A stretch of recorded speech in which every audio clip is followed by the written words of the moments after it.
Greetings, beloved brothers and sisters. I wish to speak with you today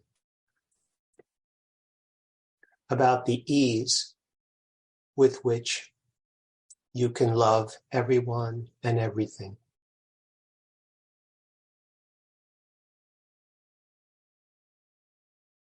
It is actually quite easy.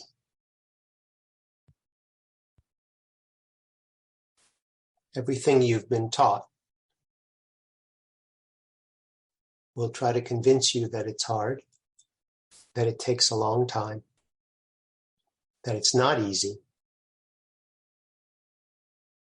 or that it's simple but not easy.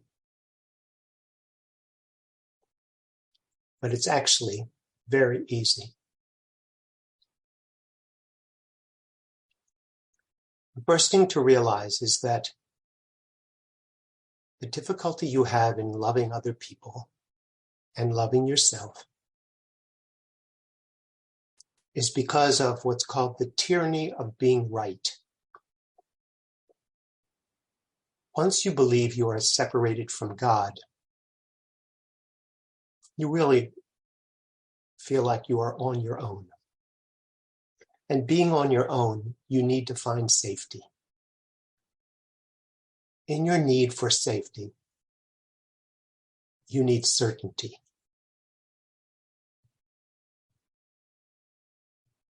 It doesn't really make you safe, but it seems like it will. But as we say, what seems to be is not true. In your quest for certainty, you will need to figure out what is right and what is wrong. In that quest, you can hearken to religion, dogma,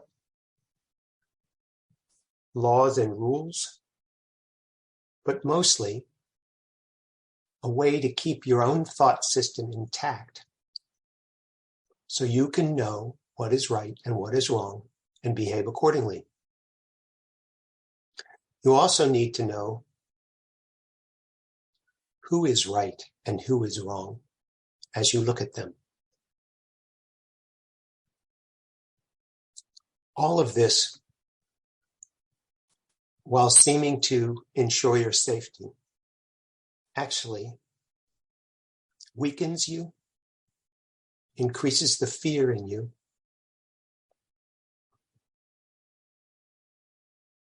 and pulls you further and further into the dream of separation.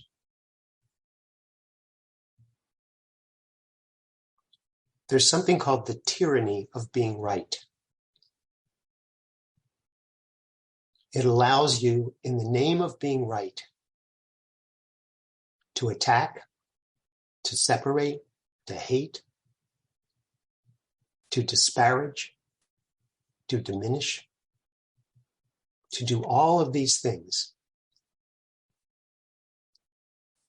in asserting your certainty.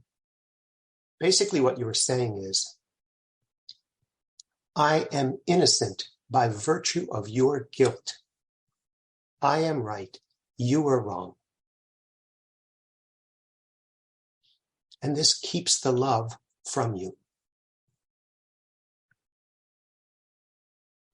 I want to ask you to consider that one of the most wonderful things in your life is finding out that you're wrong. Don't wait until you release the body to find out you were wrong.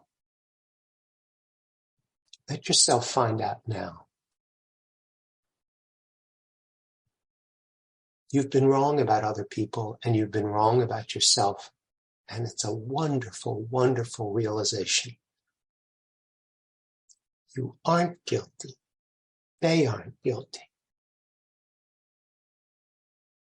There are no perpetrators. There are no victims. There is only love.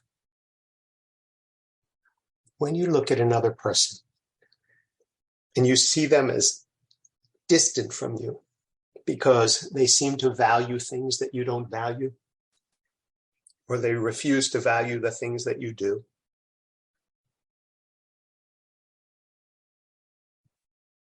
Consider that you might be wrong about them. If you look for their goodness, you will find it. If you look for the love in them, you will find it. Not only that, once you discover that goodness, you'll see it more and more. As a matter of fact, every time you think of that person, you'll start to remember the love that they showed. Maybe the love they have for their children. The innocence in them for just trying to be certain under the illusion of separation. They're just like you,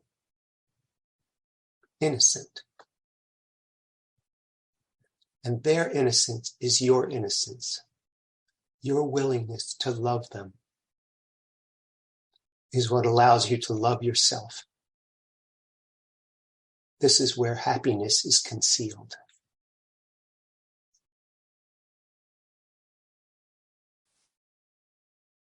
All of this happens because of this incredible gift called freedom.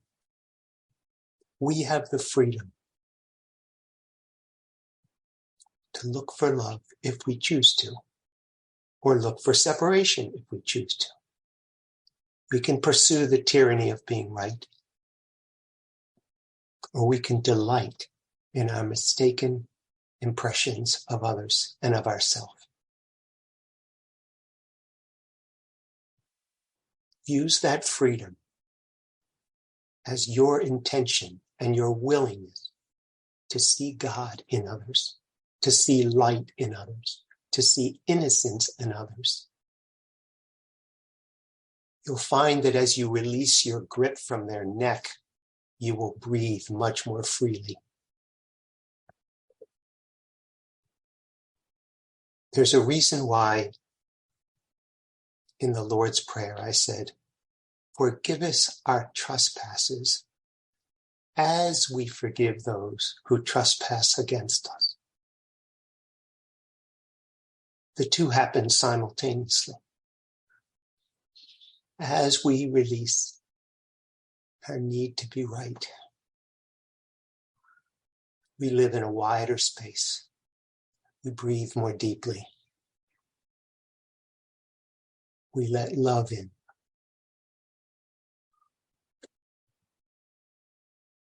It's a wonderful thing to find out you were mistaken in your attack and your judgment of others.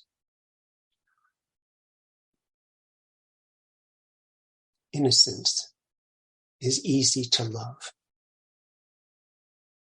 It's partly why people love animals and babies. They're in touch with their innocence. And thus, love is so available. You are innocent, as is your brother and sister. When you look for that innocence, you'll realize how easy it is to love. I love you without even trying. It's easy. I'll speak.